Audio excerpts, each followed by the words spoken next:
les conditions sont réunies, la patientèle potentielle est là, la question, la lettre que... cher quand même. La maison médicale, bah oui. On est d'accord, il nous faut un médecin. Pour l'instant, on n'est pas trop malade, mais il faudra quand même.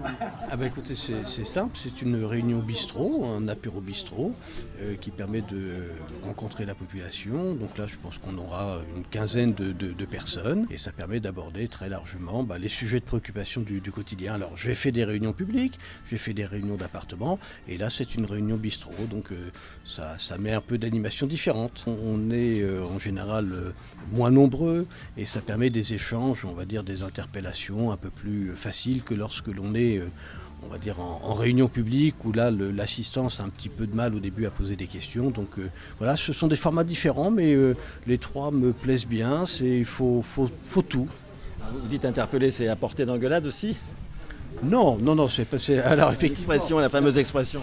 Oui, l'interpellation pourrait être musclée. Non, en l'occurrence, elle ne l'est pas, même s'il peut y avoir de la contradiction.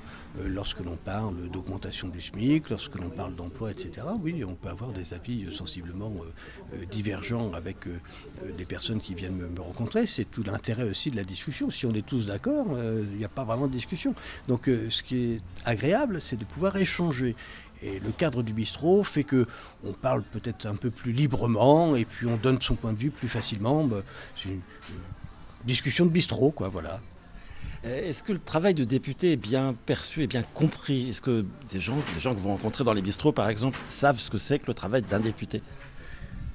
Alors, c'est une grave question que vous me posez là. Non, malheureusement, beaucoup de gens ne connaissent pas la réalité ni le quotidien d'un parlementaire, et notamment ce qu'il fait à l'Assemblée nationale. Alors, on a parfois une vision un peu caricaturale de la séance des questions au gouvernement, mais sur le reste, le travail de fond, le travail de commission, non, souvent c'est mal connu.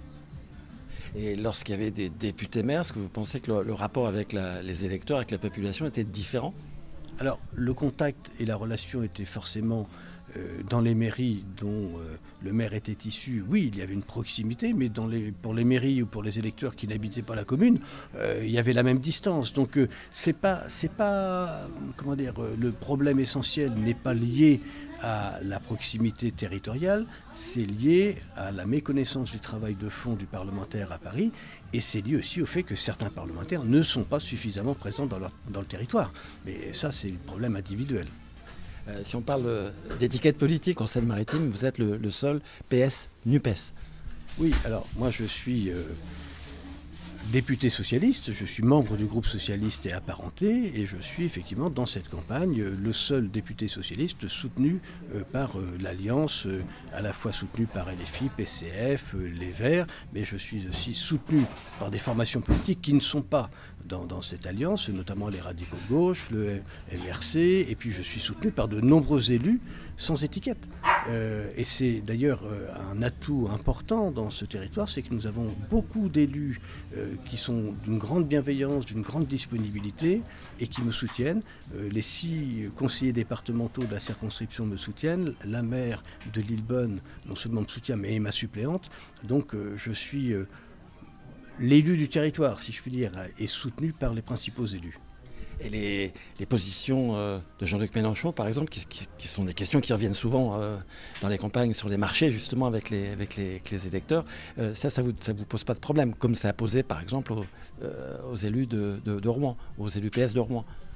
Non, ce qui a posé problème aux élus de Rouen, c'est de ne pas être désignés. Mais ça, c'est un problème qui appartient à la métropole rouennaise. Moi, je suis hors métropole rouennaise. J'ai été, en tant que député sortant, soutenu par l'ensemble des forces de gauche et écologistes, et comme je le disais, par de nombreux élus. Donc, les questions, on va dire, du positionnement individuel de l'un ou de l'autre ne m'intéressent pas tellement. Et lors de vos réunions de bistrot, on vous parle de Mélenchon, on vous parle des positions de Jean-Luc Mélenchon? Oui, ça arrive. Alors certains sont plutôt satisfaits de sa virulence et d'autres sont extrêmement agacés de certaines positions. Mais je pense que je rencontre dans la circonscription ou dans mes réunions à peu près l'ensemble de la diversité française, et c'est tout à fait normal.